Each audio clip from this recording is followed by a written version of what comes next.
So this is a question that we don't hear very often, but we think is on the minds of most residents when they come to us, and that is, what can we expect when we deal with your company?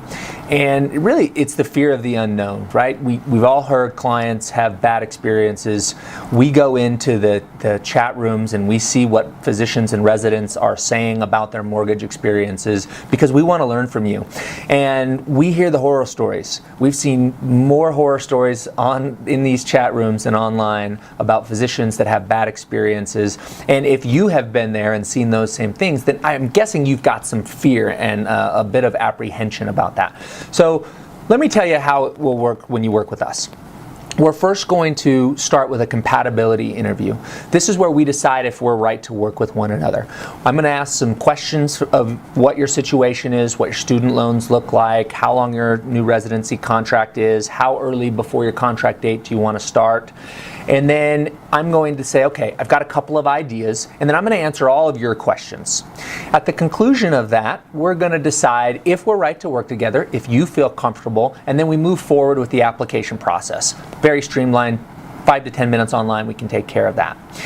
Then we're going to give you a financing proposal. We're going to see our best estimate as to what you can expect the day of closing. It'll be very clear. We'll spend a few minutes over the phone going over it, and you're going to say, that looks great. How do we move forward? I send you a short list of items that we want to receive.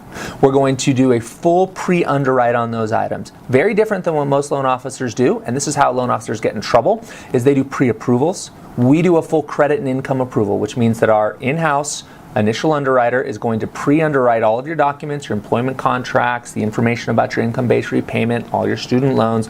All of that is reviewed. We give it our stamp of approval and issue a credit and income approval. That is like a blank check.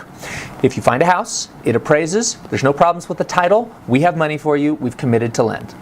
From there, you find your home, you write the offer, we walk you right through the process to closing, and this is where it gets, vital that we know what we're doing, because at this point you're relocating your home and your family and your children across the country, and it's important that we don't have any mistakes. And so we are painstakingly aware of the potential issues, and everyone on our team is trained to identify them early, and once we issue an approval, you rest assured you're in good hands. But don't take my word for it. What I'd love you to do is click on the upper left-hand corner and see what Dr. Tricia and Derek 12s had to say about their dealings with our group. Thanks so much for tuning in.